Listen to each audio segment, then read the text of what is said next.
Okay, so welcome everyone to the Lunch and Learn for this week. As you can see, the topic is on outgoing referrals. That's referrals that the doctors are making from inside Zedmed Clinical and sending to pathology labs and radio labs, as well as referral letters to other doctors. Please make sure that you mute your microphone by clicking this little microphone icon up the top here during the session. And if you want, you can also minimize the window temporarily by clicking that orange-red arrow up the top. Feel free to type any questions in the chat section and we'll answer those questions at the end of the session.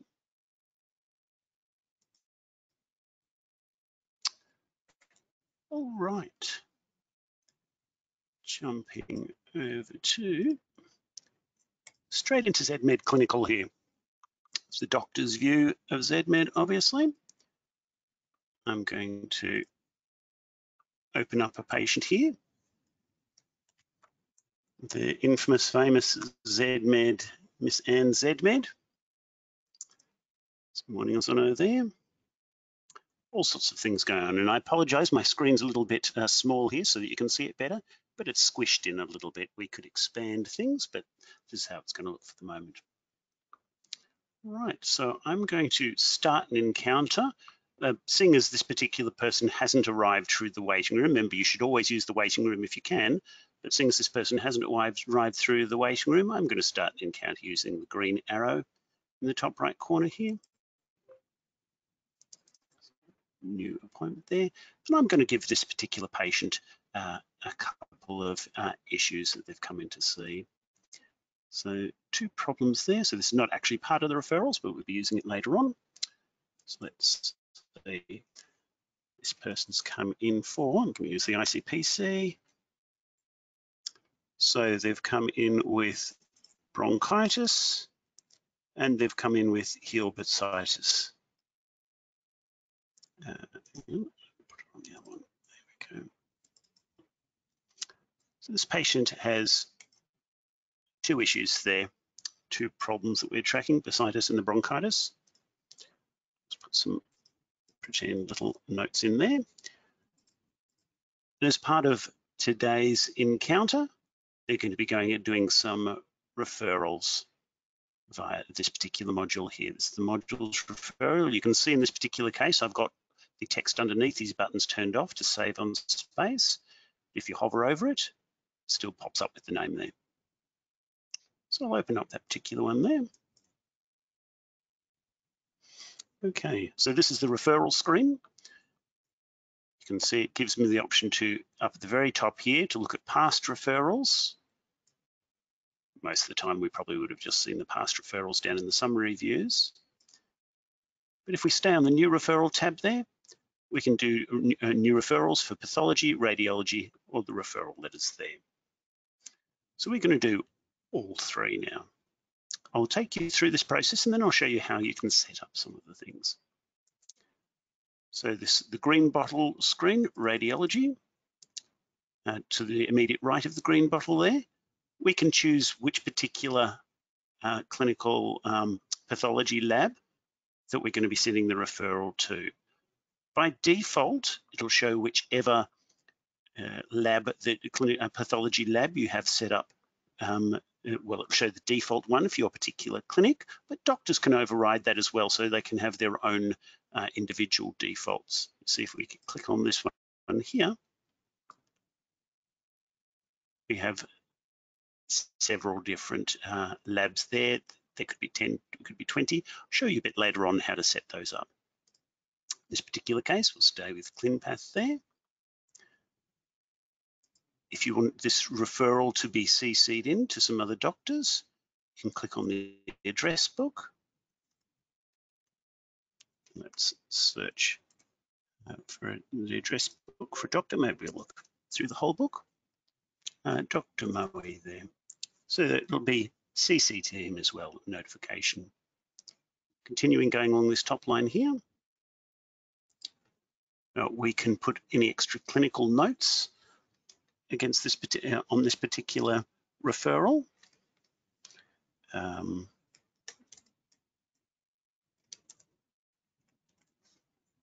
Something like that. And if we tick this particular box here, these particular notes will also show up on the referral in the history view.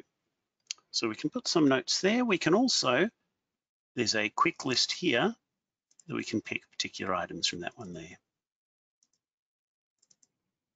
They're just like rubber stamps, easy, quick options that we can just select from there to save you from having to type things out. If you're wanting to add extra things into these clinical notes here or remove them, you can right-click and go into Clinical Notes Maintenance there, which lets you edit that list of things there. And so I've left the tick on there for the moment so that it'll actually show those notes inside the history details for the patient. If you go immediately below the green bottle here and click on All, you'll see here's the big long list of pathology tests available.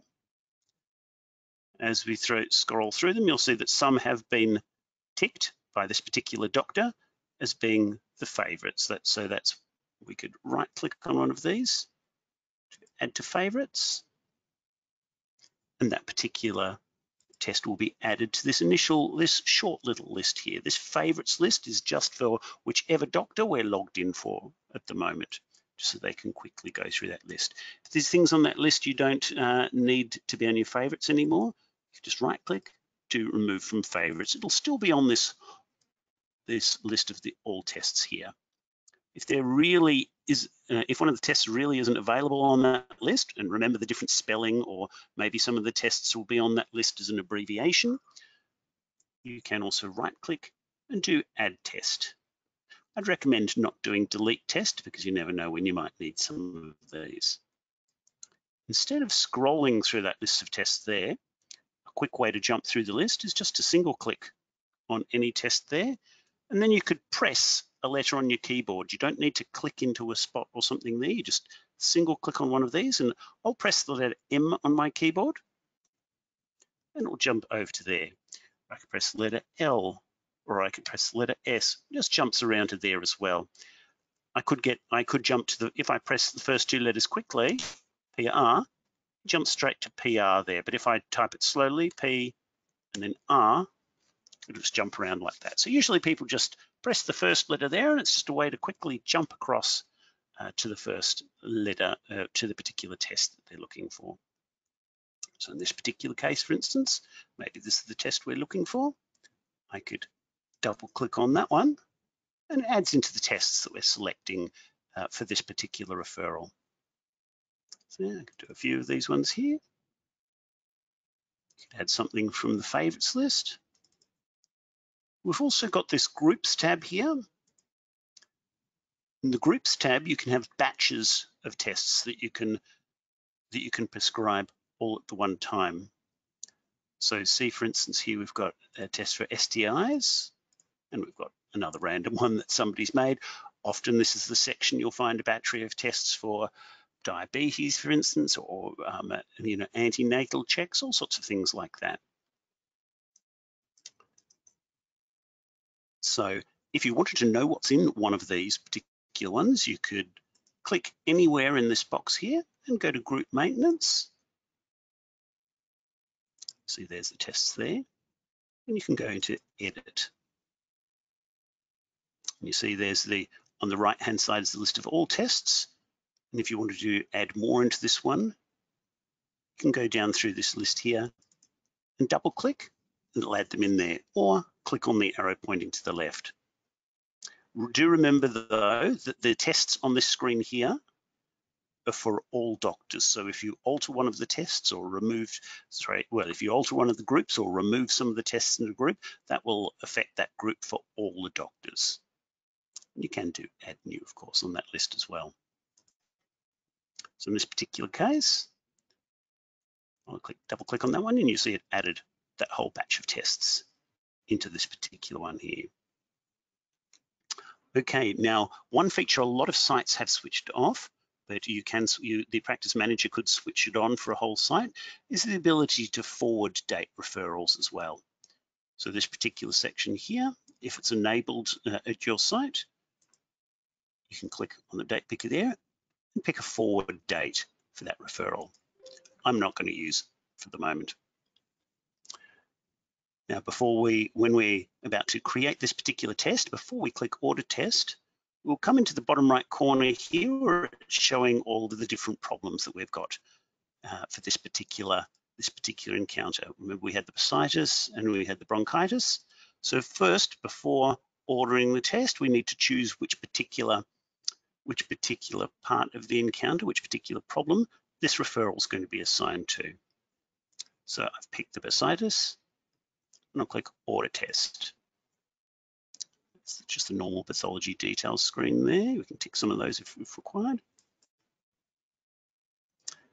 See, it's now in blue there, assigned that particular referral to the bottom right corner to that particular problem there. And it's also waiting to be printed out on the left-hand side here. We'll create all of the different referrals before we print them out. So next, I'll head up to just above the green bottle there to the Radiology button. Very similar layout, this screen here. You can see they've got the addressees in the drop down there, the different labs, and the copy to details there where you can have extra doctors that you see seeing and on that. Once again, the right-hand side, you could add particular clinical notes in. It will be shown in the history for this particular referral. It's the same. That first line is the same as the other screen there. This bit's a little bit different. So when we're picking the tests, we pick the modality first, and you'll see I've clicked on all here. And as I click down through the different modalities here, you see there's the different regions available.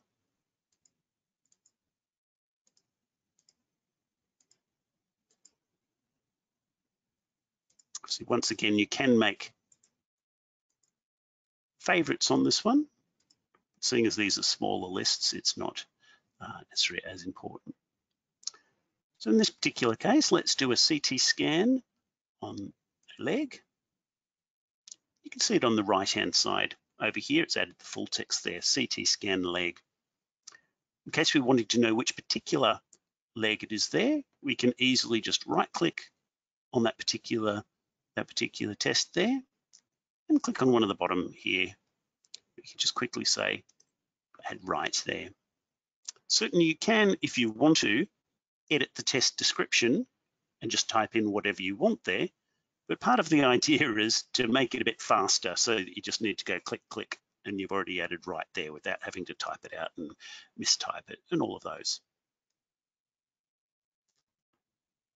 Once again, before we click Order Test, come down the bottom here and decide which particular part of the encounter you're going to be assigning it to. You're going to be assigning it to the bursitis or the bronchitis. Maybe this time we'll put it on the bronchitis.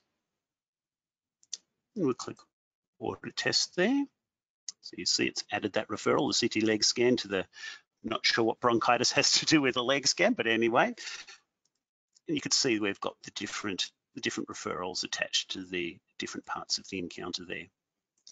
You'll also see on the left-hand side, once again, waiting to be printed out. We've got those two referrals, and you can see the problem to the right-hand side of them. If you did assign it to the wrong problem, you just delete that particular referral and recreate it again there. So once again, if we come back up the top here to refer the last one here, referral letters. This particular case, it's a letter that you're referring to a specific other doctor. Top section is blank because obviously we need to pick a particular doctor's name to send this to.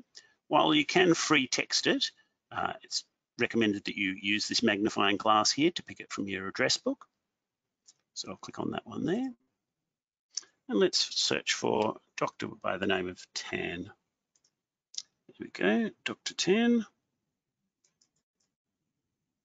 And just a reminder, that address book there has details built up by all of the staff at the clinic. The doctors can add names into that, the receptionists and the practice manager can all add names into that address book there. Okay, obviously in this case, they haven't actually added her address in, but that's fine. Once again, copy 2 details there. And if needed, you could change which particular referral letter is being used there, but we can come back to that in just a moment.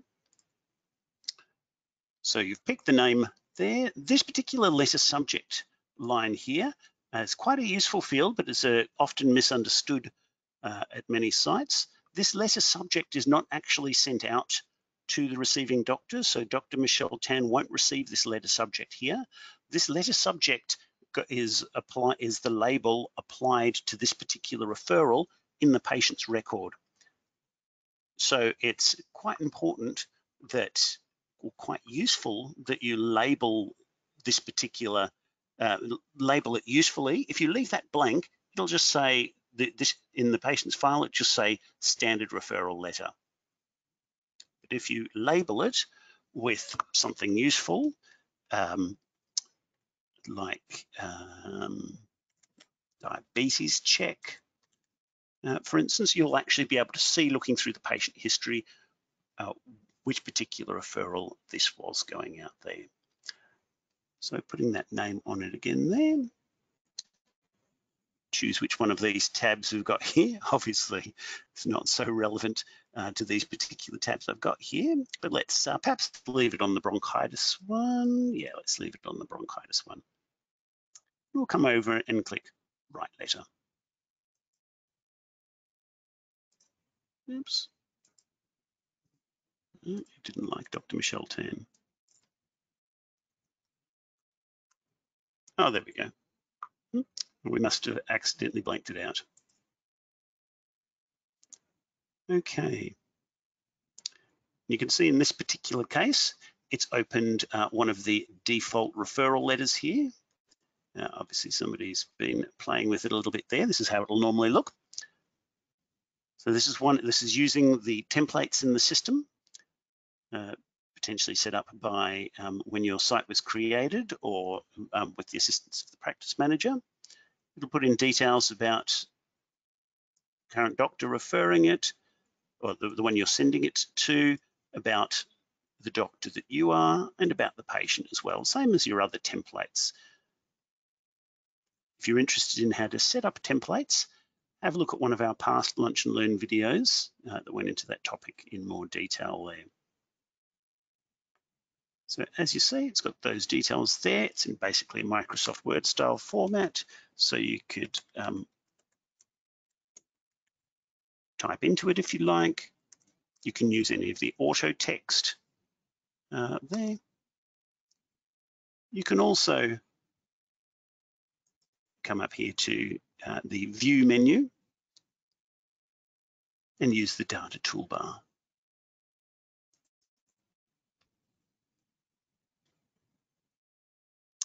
So the Data toolbar for adding extra details in from the patient file. So for instance, we could go into the clinical details section there. Move that out of the way. Down to perhaps to smoking, because I don't think we saw smoking on this particular referral. Double click on that one, and it's added in the patient, the smoking details into that file. Just the same as if the doctor was using one of the other templates or letters, but this is special because it's in the referral section. When you've finished working on that there, you can click X up in the top right corner here, and it will give you the opportunity to save and close. Do you want to save it? Yes. And you see it's already added it in blue to this particular tab of the current encounter, and it's waiting to be printed out over here. And you notice that particularly that letter subject has been used as the details there. Like I say, it's very important to fill in that letter subject there, not because the recipient doctor will be receiving it, but so it'll show on the file instead of saying referral letter. If you had wanted to use a different kind of referral letter for this particular case, you can use this particular magnifying glass up the top here to change to one of the other referral letters that may have been set up at your clinic. It's generally good to have a good standard letter set up by default there though.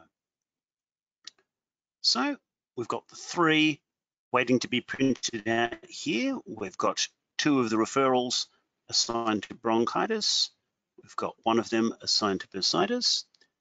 Then what we would normally do is come down here to, you can either do print referrals or a much preferred option, print referrals and close, because presumably you don't need to keep this screen open after you've printed those out. We'll say in advance, so I'm going to click the print referrals and close now. I don't have a printer connected to this particular computer, so it's going to attempt to save each thing as PDF. Let's see how we go. So print referrals and close. Okay, so this is telling you when this pops up on the screen, don't just immediately click on OK. This screen here is saying, wait, make sure that you've got that pathology request paper. So in this case, the ClinPath pathology, put that in the printer now. So when you're sure that that's in the printer, so normally in the manual feed tray, then you can click OK, and it will start printing on that. So if you just go click on OK, it'll all print on the incorrect paper. So it's telling you here to wait and put the pathology request paper in the printer. So click on that there. Obviously, like I say, for my screen, it's attempted to save as a PDF. Okay, now the same sort of thing. It's saying ensure, wait, make sure that you've got the Benson radiology paper in the printer. So you put that in there now. Then when you're sure that's in there, click on OK. Obviously it prints it out again. And this last screen here, the referral letter to Dr. Michelle Tan, this will be printing on plain paper, but we have a few different options on this screen, which you can set defaults for this. So by default, for this particular doctor, we've got it sending electronically to any doctor we may have set up with an electronic referral details there. We'll also be printing this one. Well, in this particular case, maybe because we're just playing around, I'll untick that send electronically, just in this case. But we're going to print the document anyway as well. Do check these options here, whether you want just one copy or a copy for each paper recipient. Remember, you may have multiple doctors in that copy to list there, in the CC list. So sometimes people have asked us in the past, why am I receiving 4 copies of this printout of this particular referral letter? And they haven't noticed that because they've got 3 people there, print a copy for each paper recipient means that 4 copies will be coming out. That's what we'll do there. I'll switch to print 1 copy, click OK. And obviously it's attempting to print it to PDF on my screen as well. So, of course it's not printing, doesn't exist.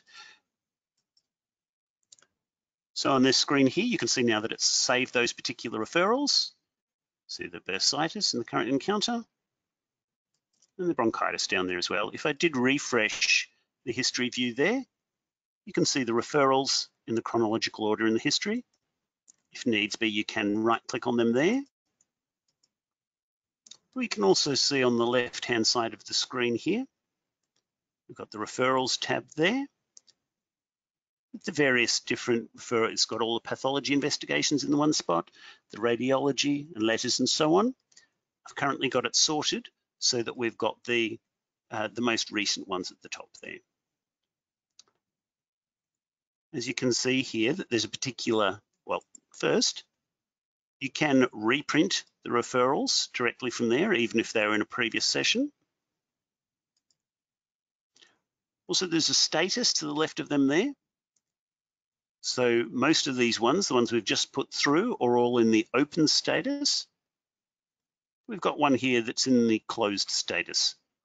So referrals will stay open until you either specifically tell it that it's closed or they receive a result. And so those results are part of your results process here. If you receive an electronic results will automatically close off the particular referral that you've made for them. They will get electronically and automatically linked up by special codes that the labs are using. Or potentially the reception staff may use the scanning module to attach results to specific referrals. as they've done in this particular case here. You can see a particular result assigned to this one here. You can see how this particular case here, remember diabetes check was the subject name we put on this particular letter here. If we scroll across here, you can see on this top referral, there's those extra notes that we put in that we asked to be included in the history of this particular referral. You can see which referrals are closed or still open. There's a report that you can run for those. Up the very top of the screen here, under the report section, is outstanding referrals. With outstanding referrals means referrals that are still open, that they haven't been closed. Remember, they get closed when they receive a result. If you do decide that you're waiting for more results for a particular referral, you could just reopen it again. But if it receives a result, it will automatically assume that that's it and will automatically close. As you see here, details of open referrals for which no results have been received, not completed. By default, it shows the last 2 months worth, but you can change that date, or you could run the referral there. We're going to be running this for all doctors, and the default status is there. Like I was mentioning, ones that are open and no results received. That's the normal situation for what you're looking for. These open results received ones here are where somebody's manually told that particular result to stay open, the referral to stay open. If you see, I can just come down here and do screen. There you go. So apart from the ones that we've just done, I've got 3 open referrals here. There's 2 pathology and 1 radiology that are waiting on results to come back. So these would be the ones you'd want to go and follow up. Obviously, the ones from our current encounter haven't officially been added to this list yet. Okay, so that's the way to check whether they're open or closed, the outstanding ones from the past. Some of the ways that you will, particularly when you're starting out a new clinic, you're wanting to be adding in extra labs and things into the address book. The address book's up the top here. Let's open that one there. So you'll see if I do find here, I do have a number of different people, but I can limit this. I can just have a look in my list there. Using type of contact, I can select Pathology Laboratory or Radiology Laboratory. Obviously, in the case of those referral doctors, that's the majority of them. So if I select that there, as you see, I've just got 2 pathology laboratories there and 2 radiology laboratories. Let's make a new pathology laboratory. I'm going to add new there. Very important up the top there. Let's change that from referral doctor to pathology laboratory. And in this case, I'm going to add in Dorovich pathology. So that name there. Most of these details are only relevant to doctors, like referral doctors. So we can skip the given name and HPII and so on. But important, so first important detail is the business name up the top there. But you may have noticed when we changed over to Pathology Laboratory that it added an extra section down the bottom here. So this paper type section here, if you're using pre-printed paper, you'll want to go into this list here and find the particular paper type that this particular pathology laboratory is using. Sometimes the names they might be using, it might not be precisely the name of the specific clinic you're looking at.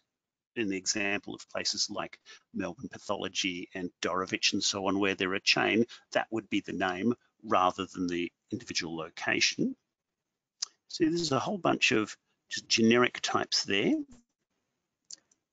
But if we look, and we've got both radiology and pathology on this list. Let's scroll up there. And you see for Dorovich, There's quite a few different paper types there. You'd want to check which particular paper, kind of paper you're using. If all else fails, you can always test print some of them out. Perhaps in this case, we will do Dorovich Pathology with labels. If it's not quite coming out right because of some oddity in your printer, you can nudge it a little bit using this vertical offset, but usually you don't need that. If this particular lab, you're wanting to make this particular lab be the default lab for your clinic, you can tick use as preferred laboratory there as well. If this particular clinic is no longer needed, you can temporarily deactivate it by clicking this available to blank there. By default, it will be assumed to be available, but it'll just, if you make the available box blank there, it will hide it from the screen. Let's mark it as available again. Use as preferred. The other details there can be filled in if required, but these are the most important ones for printing it out and sending it through. Yep, so do a, oh, that's right, it's not Radiology Laboratory. And there we go, there's Dorovich Pathology on the list there. Obviously, if we did go back into the referrals again, Dorovich Pathology, because remember we ticked this is the preferred laboratory, you can go back in and change it over if that's not what you want there. Other changes, other configurations you can make as well. If you come up into the tools section here, so a specific doctor, well, I'm sorry, if we go into the global options here, for letters and templates, this up the top here shows that, and remember this is the settings for that are generally just changed by the individual practice manager because it changed for everyone. So the defaults here, so there's the default referral letter to use for all of the doctors. Remember the doctors can override this though. If you come into the My Options section here, which remembers just the settings for the individual doctor, My Options there. In this section over here, you can set your own individual preferred laboratory for pathology and radiology. So that might be, if that's different from the clinic in general. And you can also, yep, and there's the default settings for printing out the referral ones as well there, the referral letters. Oops, and there's the default template, the default referral template as well.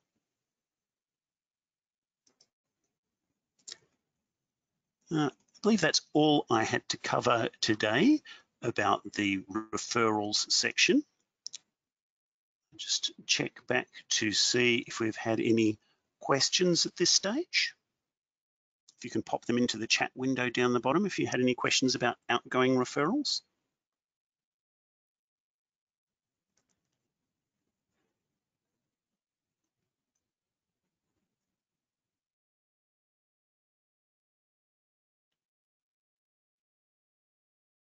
I should play some music while I'm waiting.